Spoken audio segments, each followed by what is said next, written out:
The big challenge for a brand like us is the commoditization of televisions. Now you're seeing people that go to Walmart for eggs and milk and they see a 55-inch TV for like $200 and they're like, why not? It's forcing us to rethink what we can do to make our products more than just a good picture quality. Sometimes that competition or the shifts in the market force us to take it a step further and really think about how do we provide more value for the products that we are selling. One of the big steps we had to do was evolve the brand and make the brand communicate what the brand stood for. Committing to telling the brand story has been a big part of our development of where we're going. The first thing is always having a great product, but there's also, in what you're describing, this really important piece of telling the story of what this brand means so that people feel connected to it. We want to feel like we are a part of something in that, and it's not just a product that we put on our counter, but it's actually something that's here to help us live a better life.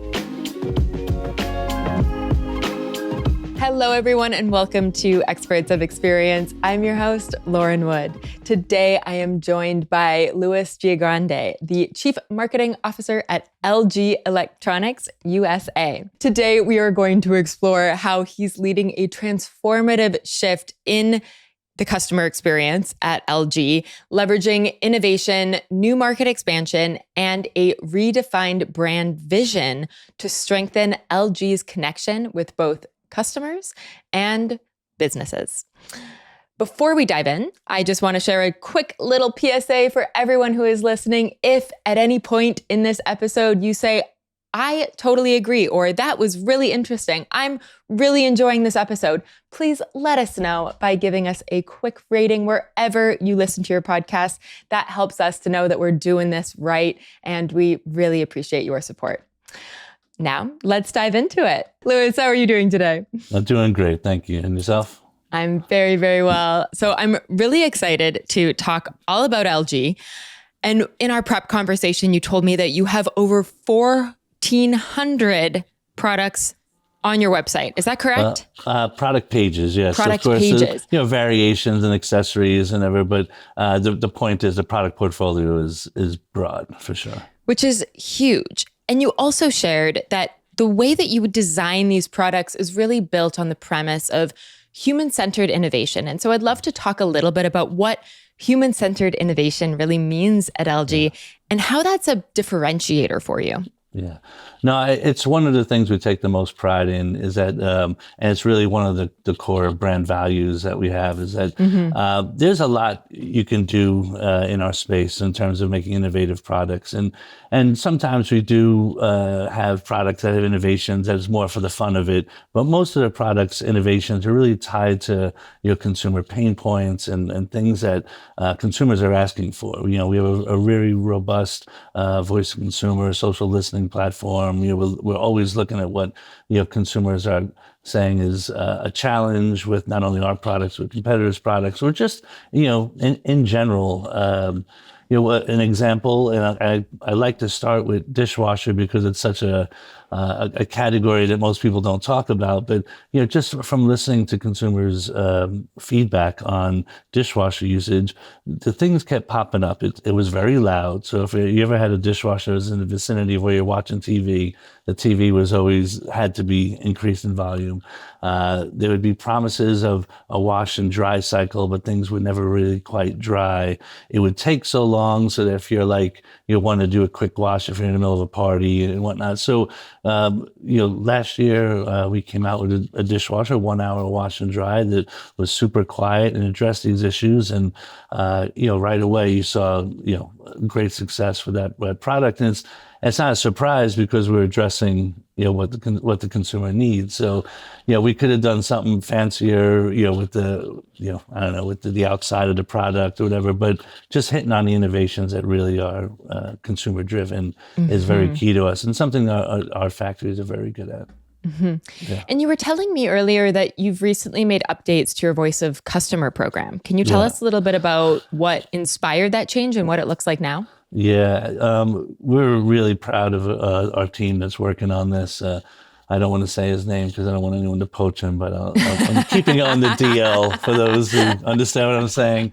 But the leader, that team in general has done a fantastic job of really aggregating feedback. There's so much data out there right now. In fact, I think we've moved into a point where there was a time when you were always struggling to get the right data and getting data. Now you're almost like struggling with what to do with all the data that's available. Much. Yeah, and that's really been a guiding principle from our CFO in North America. Is like he doesn't want to see data anymore. He wants to see data, insights, actions. And it's totally right. I mean, it's like so. This platform we have is aggregating 12 to 13 different data sources, from product reviews on our site to product reviews on retailer sites to social listening, every call to our call center, every chat that's gone on. I mean, any interaction that we can capture that's either on our platforms or public is being pulled in. And, I mean, there used to be a time when you'd like, I wonder what consumers would think of this or how they feel about this product. And you do a focus group and you're 4 hours talking to 12 to 15 people. And now, in 4 hours, we could really pull up the sentiment of like 40,000 people in the last 2 weeks with all various, data sources and inputs. So it's really been such a fantastic tool for us. It feeds, it tells us exactly what we have to do. There's no more like guessing. It's like, totally. This is what a majority of consumers are saying. That's what we'll do. Whether it's a content creation or a change in our process, it's just been so helpful. What are some of the data sources that you're using that you weren't using previously that you found to be really valuable? Well, I think the call center. Yeah, I mean, we would use of course, we'd use the call center data in our support group, to understand, pain points. But I think it was used previously more of like, how do we, expedite, fixes, or how do we, and now we're using it to like get in front of things, to be more proactive. So I think that's been such a great tool. Like when we were doing our pre-call, I had mentioned that we saw like a bump in laptop returns or in a certain period of time from our direct-to-consumer platform, and we were able to look it up, just from this VOC platform, to find out there was a mixture of like our 17-inch laptop, which is it's a great laptop, but it actually doesn't fit into some people's laptop bags, and they weren't ready to swap out their favorite laptop bag, or they were seeing sales go on the next week after they bought it. And instead of, when they would call the call center, they were calling to return it and buy and rebuy it. And we're able to cut off that step by just giving them the credit for, the sale. So I really think bringing that in has been super helpful. And we've also found a nice way to balance our survey data with, with our other data, which gives us a nice combination of perspectives. Yeah. You're highlighting something that is just music to my CX ears, which is the collaboration between customer experience and customer support and marketing. And when we really marry those two teams and we look at the insights and the wealth of knowledge that is coming through customer service, we can not only improve the experience for the customer, improve the marketing messaging for the customer, but also create products and think about how these products will impact the customer in a more meaningful way. Yeah. No, I don't think there's if you're not marrying up marketing and support at this point, you're falling behind, because it's like you said, it's just so integrated. There was a time, I've been with LG, almost 15 years, and with the marketing team, there was a time when on social platforms they'd be like, "Oh, that's a break fix issue. Here you go, social. Here you go, support team." And then like, "Oh, that's a non-break fix conversation." And it was literally like all we were doing was triaging and separating, and that was it. And now we have people within our marketing team that's having daily conversations with the support center and regularly pulling it in. That's especially going to be helpful as we're growing our D2C e-commerce platform. You really need, this isn't just about break fix, it's about delivery and the experience, the experience of interaction and transaction. Fully. Yeah.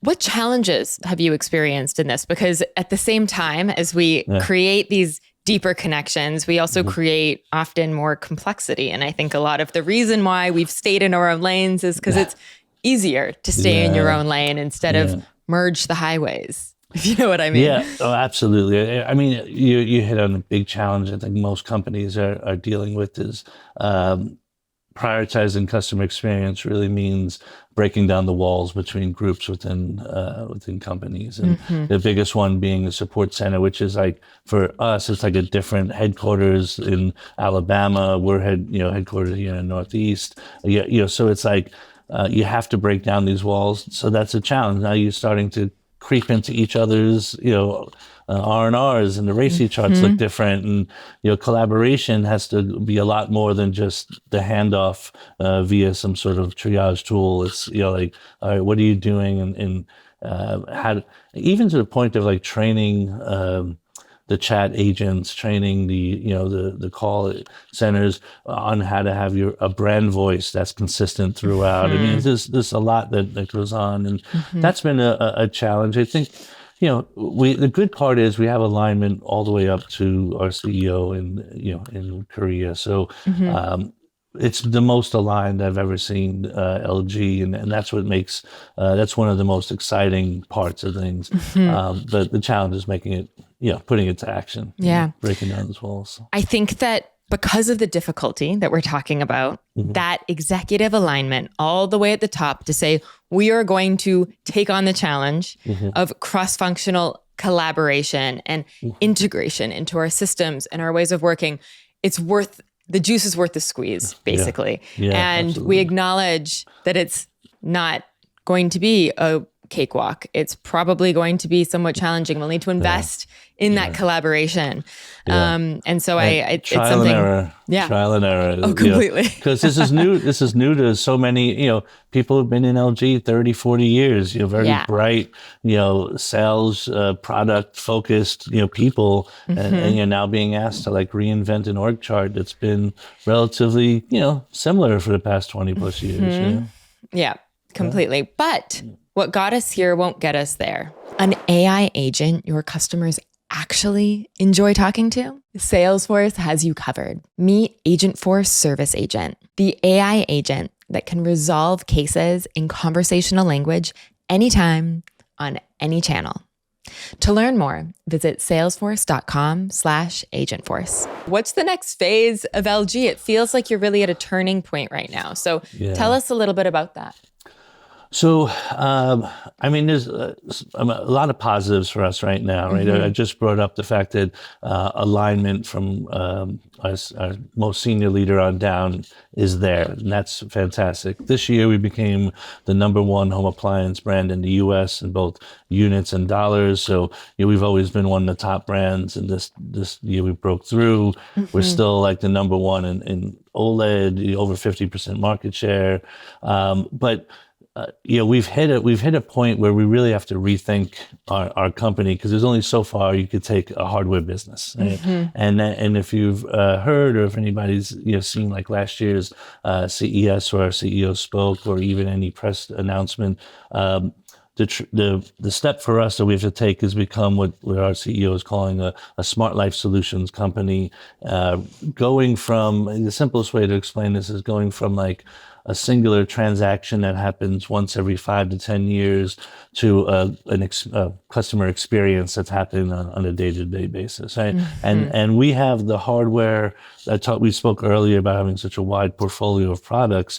We're going to have the hardware in homes, in every room in the home, from the kitchen to the basement to the living room to the bedroom. So we have the products in the homes, and now how do we get them all to get to what was that initial vision of connected homes, smart homes. So that's really where we're going, as a company.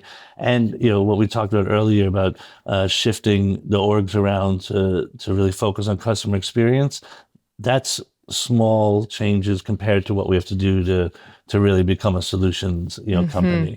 We're fantastic when it comes to hardware, but taking that next step is a big step. And what does that require? What are you looking at in terms of different ways of working and also different ways of designing products? there's a certain, so you will hear a little bit more of the CES about our take on AI. We refer to it more as affectionate intelligence versus artificial intelligence. I love this so much. Yeah, and the reason we're making that distinction is, we want to find the right balance of proactively supporting and helping customers in their home and not crossing the boundaries we all worry about with AI, right? Yep. So when you talk about what does it mean when we're designing products or thinking about the future of products, it's like, when it comes to the washing machine, giving early detections if we notice filters are clogged or a connection with the water isn't right, or just even letting people know when the laundry is done so they could swap it out. Simple little things like that will help people in the day-to-day, all the way up to like, if we have like, eventually when autonomous vehicles start, becoming more regular, the car becomes another room in your house, in your home, right? In a sense. So what you're watching, what you're doing in your home can seamlessly be brought into the car experience, whether it's watching something, or you're on a Zoom like this and you're like, just saying, switch to the automotive, platform. So it's a lot of like servicing the customers, making life like seamless, proactively providing solutions to customers. And we call it, for the kitchen, we call it zero labor. So how do we make the kitchen experience less of a chore and more enjoyable? So this is what we're talking about when it comes to our vision. I'm just thinking about the Jetsons right now and how I never 100%. thought that would be a reality in my lifetime, but here we are. It's you're 100% right. That's in essence a fun way of looking at it, for sure. It's like, connecting the products, but that's why it was important for us when we were establishing this vision. One of the big steps we had to do was evolve the brand and make the brand communicate what the brand stood for, because allowing a brand into your life in this sort of way where we're integrated, and like you're saying, we're Rosie telling you that your kids need to be picked up, at 4:00 and we'll have food ready when you get home. That's customers really aren't going to just, in the past, so we had good reviews on our refrigerators, our laundry, our TVs. All right, I'll buy it. It's good reviews. It's a good price. It's worth it. But now it's like, wait, what does this company stand for? So reinventing the brand, or better yet, committing to telling the brand story has been a big part of our development of where we're going in the last 2 years. Tell us a little bit more about that. What was the real, like, the philosophy and the influence of this new brand story that you're telling? So, we, as I mentioned, as we started to think about moving beyond being a hardware company and being solutions-based, and recognizing that, the brand is going to play a huge role. It already plays a big role, but even a bigger role as we evolve. We were noticing that, in the U.S. over the past 10 years, we've doubled our revenue. We've had significant growth in our in sales, and we've seen good improvements in our product brand metrics. When we looked at like corporate brand metrics, it was somewhat stagnant over those 10 years. And it wasn't a surprise, because we really were allowing people to experience the brand through our products. So if you're a refrigerator owner, you're seeing LG through the eyes of the refrigerator and what it brings to you. Or if you're a gamer and you're looking at an Ultra Gear gaming monitor, you're experiencing LG that way. Thankfully, as I mentioned, we make fantastic products that are always well reviewed. So sentiment was pretty positive about LG, but there still was a gap in what LG stood for, and in the brand affinity you want. So 2 years ago, really beginning of 2023 into 2022, we set out the U.S. and was working. I mean, it was really driven by a headquarters team, because the U.S. market is so big. They welcomed us into the process. And what I loved about what they did is even though the press release said LG launches a new brand identity, what they really did, which was very smart, was harness what was there. What do we stand for? Yeah. And so the new brand identity was really us saying we're going to commit to telling the brand story, to exposing customers to what the brand is about, and you've seen a lot of improvements. We're LG. Our slogan is "Life's Good," and that's what that is like a promise to really champion positivity and optimism, not just in your life, but your work life, your personal life. So that's really been the foundation of what we've done. We've made a lot of progress in that.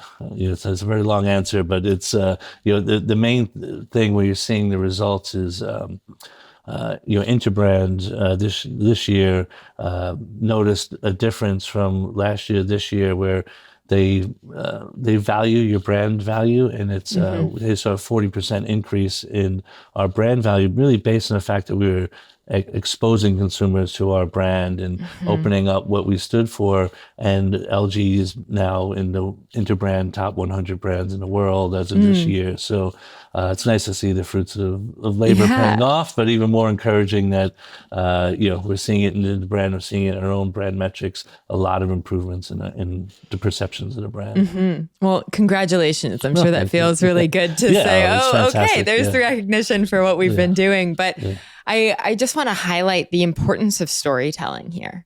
And it is, the first thing is always having a great product that works well, that people enjoy, that solves the customer's problems. But there's also, as what you're describing, this really important piece of telling the story of what this brand means so that people feel connected to it. And I can only imagine that as we become more and more connected to our technology, that our homes become our technology becomes connected to each other within our homes and all of that, we want to feel like we are a part of something in that. And it's not just a product that we put on our counter, but it's actually something that's here to help us live a better life. Yeah, that's right. And that's I'll give you just an example. We are now entering the 12th year of being the number one selling OLED TV. There was a point where all manufacturers having trouble mass producing OLED screens. They knew how to produce it, but the failure rate with the way they were doing it was just too high to make it a viable product. And at one point, LG took a different path to manufacturing than what you were seeing the competitors take. And that was a very bold, optimistic kind of approach to this. You're putting your job, so you're not going to get fired for following everyone else's path, and we're all failing. We all can figure it out. They took, and it produced an incredible run in our industry to be the sole manufacturer of a certain technology for 10 years. It's just unheard of. We're a fast follower, copycat industry where, that's a great idea, and we'll bring that in next year. I mean, every year is a new line of products, right? So for us to own OLED TV manufacturing for such a long time, mass producing it, incredible story, and something we didn't really tell, and now you're starting to see us bring those stories to life a bit more. And you mentioned this a little bit about Interbrand, but I'm curious to know, how do you measure the effectiveness of these campaigns in really driving the outcomes that you are trying to create? Yeah, one of the biggest challenges, especially when it comes to brand metrics and tying it back. It's so hard. What Interbrand did for us is, we could always debate methodology and whatnot, but they have a very solid formula for how they're measuring brands. So at the very least, we looked at that formula for how they were measuring it and said, there's a lot of great insights here on how to improve our brand, even down to they look at how much the company, the employees themselves are aware or aligned to the brand vision and the brand voice and whatnot, and things like that maybe we didn't prioritize. All of a sudden you saw us doing multiple internalization events where we're talking about the brand, sharing stories like we just talked about, even to each other, and it's a nice, besides the fact that you feel better about where you're working because you're hearing these great kind of, stories about overcoming obstacles and challenges. It also really starts to make you become advocates and believers in the brand. So, but to your question, I mean, we have we have local brand trackers, global brand trackers. We have, the interbrand stuff. And by all metrics, we saw, there's a lot of survey-based data, of course, but we saw lifts in willing to pay more for and brand preference and affinity. Now, we also have, I think, a campaign going on right now from our whole appliance group that's it's the perfect time for us to really, we became the most reliable home appliance brand based on Consumer Reports, surveys and rankings a couple of years ago, and we've started really leaning into that. It's part customer experience, part a tough time, for the economy right now. So it was a great message that's resonating really well with consumers. We typically have one of the higher price points, but the products are a little bit more premium, and they don't break as much, according to Consumer Reports. So you're seeing like all this sort of coming into place, all these things that were running in parallel paths kind of converging from, growing what the brand means, improving our, relationship with consumers because we're a D2C, the reliability, which is like customer service, customer reliability. So, it's all sort of converging. So it makes it a very exciting time for us at LG for sure. Yeah. You mentioned something that I am curious to go a little bit deeper on, but it's really sharing customer stories internally. Yeah. Because I think that talking about those experiences, those pieces of feedback, or the things that went well or the things that didn't go well internally is so great. What practices do you have on your team to really share those stories, if any practices? Yeah, it's right now it's a little ad hoc, to be completely honest. Yeah. It's like town halls, it's meetings, it's, that we don't have, we do an internal newsletter on exactly that. It's just, and it's sort of like, it's funny because we've had a conversation about this. Like, ideally, it's integrated into everything, right? It does not.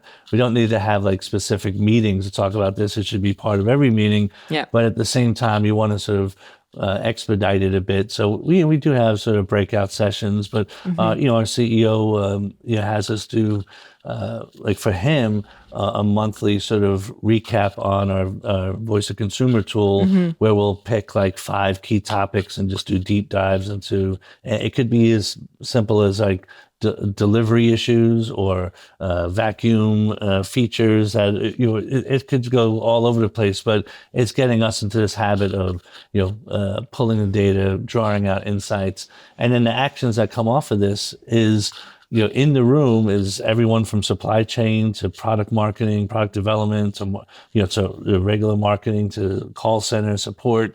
So it just shows you how impactful listening to consumer can be when you look at all the different departments in this room and during these meetings.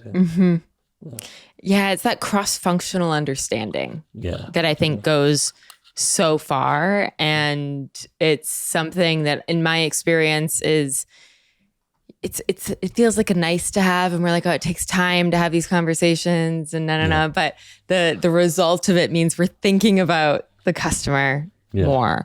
And I find it can really drive innovation. And speaking of innovation, I wanted to talk a little bit about LG Nova. Can you explain to us what LG Nova is? Yeah, well, and LG Nova falls like outside of our day to day, but it's based out in California, and it works with like startups and entrepreneurs, investors, sort of to help empower them and bring their ideas to light, through partnerships, and it really had a broad mandate, but at the end of the day, it's really it's trying to sort of help push forward what's next, in whether it's hardware, solutions, experience. It's all about future focus. Cool. So it's kind of the innovation incubator where you're bringing Yes. different minds to the table outside of people from outside of LG to come in and help think through what the future can really look like. Yeah, and LG is helping these groups or these teams or entrepreneurs in different ways, but it's this idea that innovation can come from anywhere, and so it's not like it has to go through the process that we've gone through in developing our products in the past. So that's the root of it. It's a pretty cool group. When I do the brand introduction to when we have new hires. We have a new hire summit like once every 2 months, and I always love talking to the LG Nova hires, because they come in from California and to our headquarters, and about what they're doing. It sounds like a lot of fun, and it really it's so perfectly aligned to what the LG brand is standing for. It's like championing that sort of that optimism and positivity of new ideas and new ways of doing things. Sometimes we need to think outside of the box in order to really find the next path forward. 100%. I was listening to a podcast the other day. Who was it? Oh, it was with Eric Schmidt, the former CEO of Google. And he was talking about how their innovation lab, and I know Apple has a lot of companies have innovation labs, but how they need to be in a different building, separate from everyone else. We have to create that space of literally outside of the box of the normal building to be able to think about all these different ways of approaching perhaps the same problem, but from a different way, a different perspective. And I know LG has done some incredibly innovative things. I was telling you earlier that I used to live in Korea. I went on a student exchange there, and I remember this was about 15 years ago. Was it 15 years ago? It was, a little bit around there. And that was when they first started launching or talking about the flexible screen, which I've seen incredible improvements on over the years of this concept of having a screen that you can fold and bend and stretch. It is wild. It's wild. I know. We had a TV that was rollable, so it'd be just in a baseboard that kind of rolled up. We have a monitor that for people one a gaming and one more of immersive, like the sides can kind of come in. Wow. But it's even more so now. You might have seen we have a transparent screen TV now, a transparent OLED. So it looks just like a piece of glass, and then you turn it on and it's full HD, OLED TV picture quality, and it's awesome. Last year at CES, it won numerous awards, and there was reporters couldn't stop reporting on it. That was just a 55-inch model. This year, we'll be launching a bigger screen size, and the applications will probably be a little bit more on the B2B world. We have a storefront that you always. Even a restaurant, you want to show beautiful pictures of your food, but also show the beautiful interior. You can kind of switch it on and off, do both. But even in the home, what the transparent OLED screen does is make it so that there's not everything's focused on a TV screen. Some people don't like the sort of movie theater feel where everything's TV focused. So they could look like a regular shelving unit, and then all of a sudden it becomes a beautiful TV. So that's awesome. Yes, there's a lot of cool stuff. I mean, I am definitely of the generation where I don't like having the black box in my house. So I don't have a TV, and I'm I want it when I go to somewhere else. I love having a TV, but I just don't like seeing it. So I love the innovations around how we can make that more just a part of my life instead of this reminder of watching TV. We have another product that fits into the mold you're talking about. I do think TV, different form factors of TVs is going to be the future of television, and where brands like LG can differentiate from the cheaper brands that are really commoditizing TVs. But we have a product called a Stand By Me, and it's basically a battery-powered TV on a stand with rollable. So what we've done, my wife wasn't keen on having a big TV in the bedroom. Yeah. So we have this Stand By Me Go. It's just in the corner. And when we want to watch TV, we just roll it out, and it's battery powered. It's so easy to work with. Yeah. And then you just throw it back in the corner, and it could be you could use it sometimes if you need like a second screen when you're working on your laptop. I mean, so there's a lot of different ways that like displays will be evolving for sure. Well, I am going to check that one out because that sounds like exactly what I want. I should definitely send you some footage. Yeah. Amazing. So speaking of B2B, there's been a renewed focus on your B2B segment. How are you approaching that, especially when it comes to customer experience and marketing? Yeah. Well, again, we touched on it earlier. How does the brand or has the current organizational structure adapt to that? I mean, for us, it's, I've mentioned that we've had fantastic growth over the last 10 years. B2B offers an untapped area for us in many ways. We're one of the we're definitely a player in the B2B space, but it wasn't a focus for us. It's becoming much more of a focus. You're going to see our overall portfolio, even though it'll still be B2C, majority B2C, you'll see B2B taking up a larger part of our revenue split. And it's B2B for us is a lot of different things. It's the builder market for home appliance. We're getting very involved in working with home builders. It's commercial displays, storefronts. It's hospitals. I mean, there's so many verticals that we're working with and expanding. I think we're like the official TV of the Dallas Cowboys and the New York Yankees. So we've been talking to them how to bring B2B displays into their arenas. So it's right now it's a separate entity from what I'm working on. But of course, the brand stays the same. All the best practices that we're learning from customer experience, a little bit different of how we're working with them. But at the end of the day, it's the right message to people at the right time, right? Delivering sometimes an unexpected, a very comforting experience throughout the whole, whether it's a purchase or transaction or ordering. So there's a lot of like best practices that overlap, but we're sort of developing that skill set right now on the B2B side.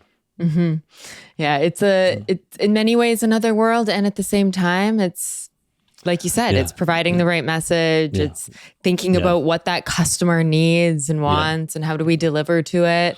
So that's exciting. It also sounds like just with the innovation that is happening in this space, how can we be integrating products more into our lives, as you said, like in our homes? Yeah. So I'm excited to see what comes of that.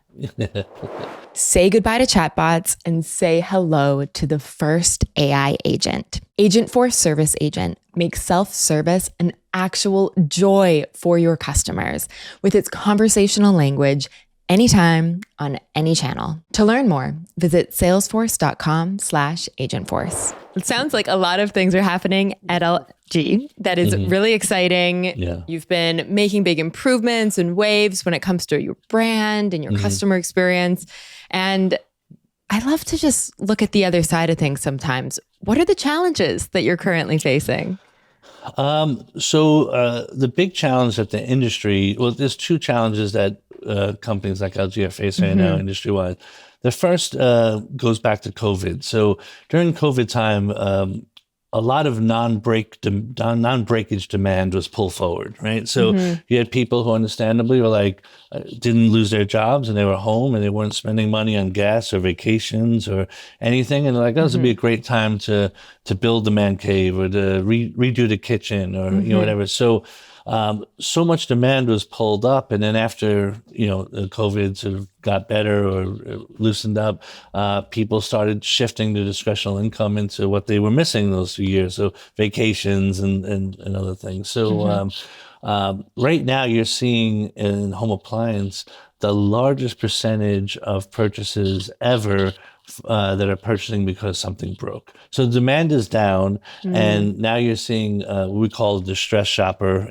Someone who's something's breaking or about to break, is accounting for over 70% of home appliance purchases, where typically it's 60%, maybe even a bit lower. Yeah. So So the demand is down across the board. People are just buying less products, less TVs, less appliances, which made our becoming the number one brand for home appliance even more impressive, because it wasn't just that we sort of got more. We was really stealing share and grabbing share from others. But now the second big challenge for a brand like us is the commoditization of television. So we're 5 years removed from people that when they were buying a TV, it was a highly considered purchase. They research it, they figure it out what they wanted, and now you're seeing people that go to Walmart for eggs and milk, and they see a 55-inch TV for like $200, and they're like, why not?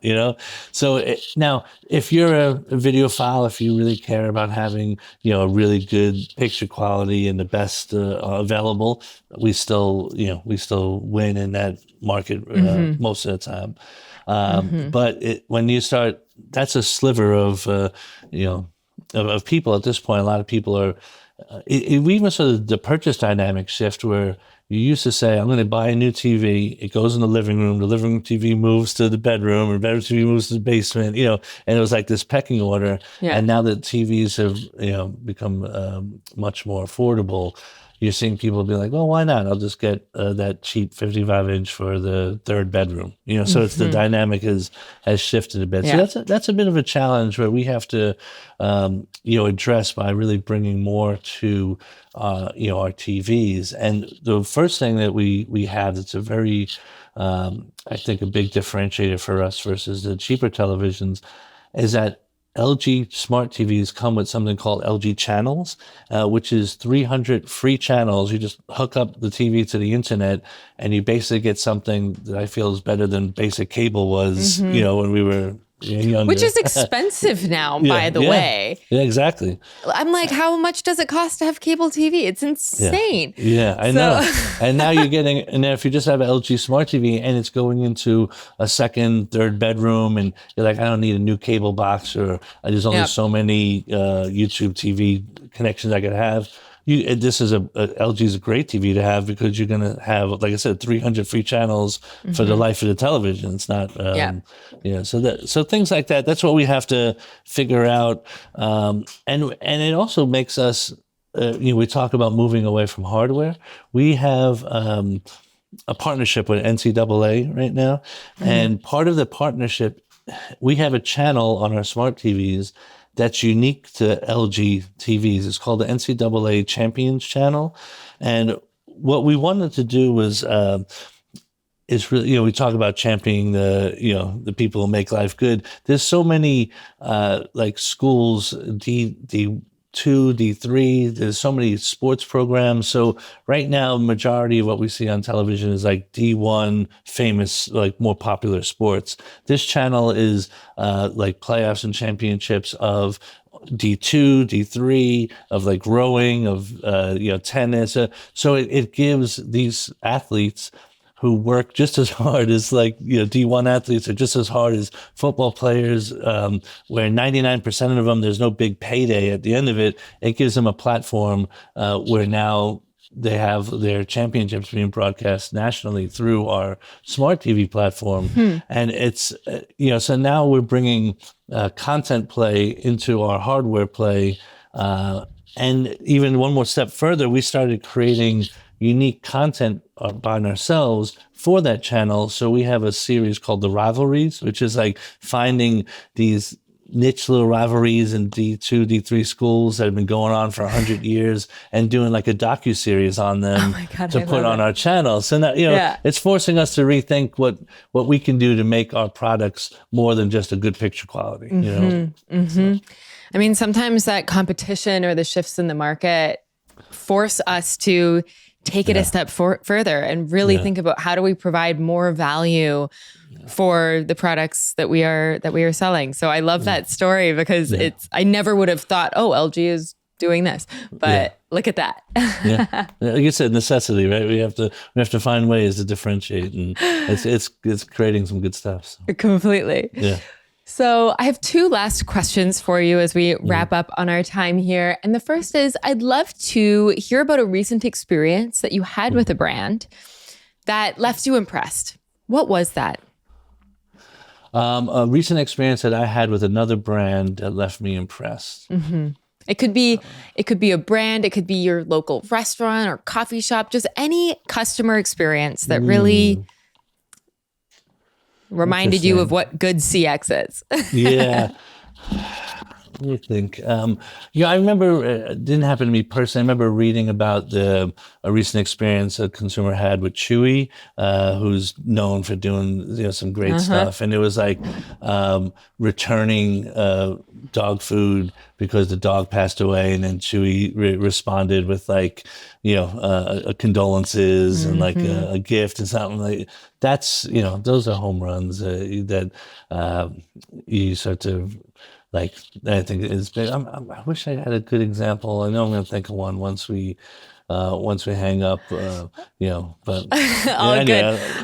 I want to just say Chewy is probably the most common response that I get to that question. Yeah. Chewy and Apple, but I think it just is such a testament to the way that Chewy not only recovers if there's a mistake, but I think most of the time it's either the customer's mistake or misfortune. That Chewy just steps up to the plate around. They made that like part of their DNA from day one, which is what I think the advantage while the companies are trying to recalibrate and restructure, changing KPIs from call times to customer satisfaction, things like that. Completely. Chewy's done a good job. Zappos is another one that if you haven't read Delivering Happiness, I highly recommend it to anyone because that, again, Zappos really pioneered, I think, in the space of making their customer service their marketing. Because people will tell that story of how the customer service agent that was helping them pick the right pair of shoes or find the right dog food went above and beyond their wildest expectations to support them. That is the type of referral and storytelling that really goes so far.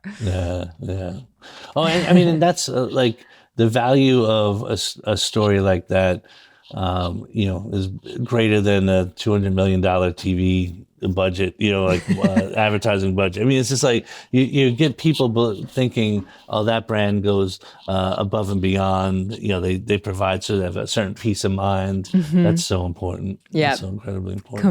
Completely. Yeah. And my last question for you is, what is one piece of advice that every customer experience leader should hear? It goes back to, I think, what we were talking about earlier is as you embark on this, it's really important that you bring your most collaborative team leaders to the table. And unfortunately, you have people sometimes that are very good at their job who are not collaborative. You have to put them in a corner and still leverage what they do, but that has to be a priority when you're embarking on this journey is collaboration. Even if somebody's maybe not the most strategic if they can bring people together and get people working together, that's the most important talent when it comes to this. Because as we said, you're breaking down walls that have been up for quite some time. There's always egos that get hurt. Like, why are you doing that? I thought why are you creeping into emailing, customers? Like that was my, collaboration is going to make or break if it works for you. You are speaking my language. I think that collaboration is one of the most important things, and our ability to develop relationships with our colleagues is essential to be able to get things across the line, to be able to bring the customer voice into the company in order to innovate through creating safe spaces for people to come up with new ideas. And I do think if I take what you just shared one step further, will I agree that we want to make sure that everyone in the room is collaborative, that we really empower the people who are amazing at bringing others together. We can also teach collaboration. I believe that people can change even if they don't want to. Yeah, it is possible. And it definitely helps that if your senior leadership is on board and is requiring it. I definitely think it's but I agree with you. You have to check egos at the door sometimes with this stuff. And I was talking to a friend the other day about like org charts, and we were saying there's no perfect org chart. They're like the only orgs work best when people have good relationships and want to be collaborative. There's processes help and things help. But if you have people that want to make it work, usually you find a way to make it work, and vice versa. So. I could not agree with you more. Well, Louis, thank you so much for coming on the show. This has been such a great conversation, and pleasure talking to you. Really appreciate it.